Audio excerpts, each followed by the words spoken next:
ఇది మనకి village to village road. Okay, మనకి నక్ష రోడ్, ఇది బీటీ రోడ్ శాంక్షన్ అయింది దీనికి. ఓకే, ఇటు సైడ్ స్ట్రైట్కి వెళ్తే మనకు మనకి 800 మీటర్స్లో మనకి విలేజ్ వెళ్ళిపోతాం.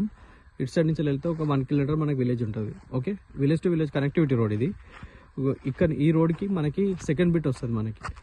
ఓకే, ఇది మనకి పానాది రోడ్డు, మొక్కజొన్న వేసినారు కదా, ఇది ల్యాండ్ 1 ఎకర్ ఉంటుంది ప్రాపర్టీ. చుట్టూ మొత్తం మనకి కల్టివేషన్ చేసి ఉన్నాయి, ల్యాండ్స్ ఉంటాయి, కల్టివేషన్స్ ల్యాండ్. ఇక్కడ సాయిల్ వచ్చేసి మొత్తం రెడ్ సాయిల్, ఇక్కడ చుట్టుపక్కలంతా రెడ్ సాయిలే ఉంటుంది. మనకి 1 ఎకర్ ప్రాపర్టీ. మనకి నేషనల్ హైవే నుండి ఇక్కడికి జస్ట్ 10 కిలోమీటర్లు ఉంటుంది.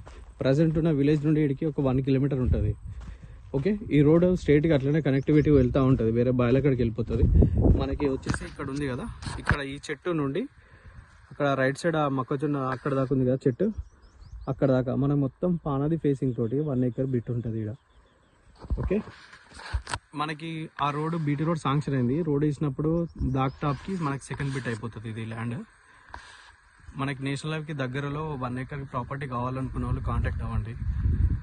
రైతు దగ్గరనే ఉంది ప్రాపర్టీ వచ్చేసి, రైతు బంధు పడుతుంది. భూభారతి డాక్యుమెంట్ అంతా క్లియర్ ఉంది డాక్యుమెంట్ వైజ్గా. Okay, land survey number, position exact match అవుతుంది.